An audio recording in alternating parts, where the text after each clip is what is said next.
Hello friends, তোমরা সবাই কেমন আছো? আশা করি তোমরা ভীষণ ভালো আছো। তো আমি একটা নতুন রেসিপি নিয়ে তোমাদের সাথে চলে এসেছি। আমি আজ তোমাদের করে দেখাও পেঁপে আলু দিয়ে দেশি মুরগির ঝোল। দেখো এখানে আমি মাংস নিয়েছি, আর এখানে পেঁপে লম্বা লম্বা করে কেটে নিয়েছি, আর 4টে মিডিয়াম সাইজের পেঁয়াজ কুচি নিয়েছি। আর এদিকে কড়া গরম করতে বসিয়ে দিয়েছি এবং বেশ করে সর্ষের তেল দিতে হবে। এখানে আমি 7-8 চামচের মতন সর্ষের তেল নিয়েছি। এর মধ্যে এবার হাফ চামচ মতন হলুদ গুঁড়ো আর পরিমাণ মতন অল্প নুন দিয়ে দেবো। দিয়ে যে আলুগুলো আমি কেটে রেখেছিলাম ডুমো ডুমো করে, সেই আলুগুলো এবার আমি তেলে ছেড়ে দেবো। এখানে আমি 5 পিসের মতো আলু দিয়েছিলাম, সেখানে 5 পিসের মতন আলু আমি তেলের মধ্যে বেশ লাল লাল করে ভেজে নেব। দেখতেই পাচ্ছ আমার আলুগুলো বেশ লাল লাল করে ভাজা হয়ে গেছে। এবার বাটিতে একটা তুলে রেখে দেবো। ওই তেলের মধ্যে এবার তেজপাতা, দারচিনি, লবঙ্গ ফোড়নে দেবো। ফোড়নটা দিয়ে ভালো করে ফোড়নটা একটুখানি ভেজে নেবো। ফোড়নটা বেশ ভাজা ভাজা হয়ে গেছে। যে পেঁয়াজগুলো লম্বা লম্বা করে কেটে রেখেছিলাম 4টে পেঁয়াজ, এগুলো এবার তেলে দিয়ে দেবো। দিয়ে ভালো করে পেঁয়াজটাকে আমি ভাজতে থাকবো। পেঁয়াজটা লাল লাল হওয়া পর্যন্ত পেঁয়াজটাকে বেশ একটুখানি ভেজে নেবো। দেখতেই পাচ্ছ পেঁয়াজটা কালার চেঞ্জ হতে শুরু করে দিয়েছে। আর একটু পেঁয়াজটা ভাজা আমার দরকার, তো আমি আরেকটু পেঁয়াজটা বেশ লাল লাল করে ভেজে নেবো।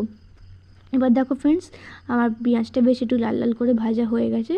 এর মধ্যে এবার যে মাংস আমি ধুয়ে রেখেছিলাম, এই মাংসগুলো এবার আমি দিয়ে দেবো। দেখতেই পাচ্ছ এবার মাংসগুলো আমি তেলে দিয়ে দিয়েছি। এবার মাংসগুলোকে এবার লাল লাল করে একটু ভেজে নেব। এবার দেখো মাংসটাকে বেশ একটুখানি লাল লাল করে আমি ভেজে নিচ্ছি। আর এদিকে আমার 2টো মিডিয়াম সাইজের টমেটো করে কুচি করে রেখেছিলাম, সেই টমেটো কুচিগুলো এবার আমি মাংসটা ভাজা হয়ে গেছে এবার দিয়ে দেবো। আর টমেটো দিয়ে মাংসের সাথে ভালো করে বেশ নেড়ে নেবো। নাড়া হয়ে যাওয়ার পর এর মধ্যে আমি গুঁড়ো মশলা দেবো। জিরে গুঁড়ো, ধনে গুঁড়ো, হলুদ গুঁড়ো, পরিমাণ মতো নুন দিয়ে ভালো করে মিশিয়ে নেবো। আর এখানে লঙ্কা গুঁড়ো আর গোলমরিচ গুঁড়ো দিয়ে বেশ গুঁড়ো মশলাগুলোকে ভালো করে কষাতে থাকবো। কষানো হয়ে গেলে এর মধ্যে এবার আমি 4 চামচের মতন আদা বাটা আর 2 চামচের মতন আমি রসুন বাটা এদিকে দেবো। এখানে আমি 4 চামচের মতন আদা বাটা দিয়ে নিচ্ছি। এবার এই দিক সাইডে করে আমি 2 চামচের মতন রসুন বাটা দেবো। তুমি এখানে কাঁচা লঙ্কাও বেটে দিতে পারো, কারণ আমার বাড়িতে বাচ্চা আছে বলে আমি কাঁচা লঙ্কা বেটে দেবো না, আমি পরে 3টে কাঁচা লঙ্কা ছিঁড়ে দেবো। এইদিকে এবার দেখো, এবার ঢাকনা দিয়ে এবার আমি মাংসটাকে এবার আমি কষতে দেবো। এখানে মশলাগুলোকে ভালো করে বেশ একটু মিশিয়ে নিয়েছি। এবার আমি এই ঢাকনাটা চাপা দিয়ে দেবো মশলাটা কষার জন্য। এবার ঢাকনাটা খুলে দেখো, দেখতেই পাচ্ছ তেল ছেড়ে দিয়েছে। কিন্তু আমার আর একটু কষানো দরকার মাংসটা। যত মাংস কষিয়ে রান্না করবে তত মাংসের টেস্ট ভালো হয়।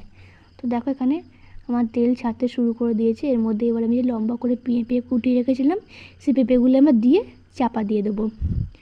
এবার চাপাটা খুলে দেখবো কিছুক্ষণ পর বেশ পেঁপে থেকে মাংস থেকে তেল ছাড়তে শুরু করে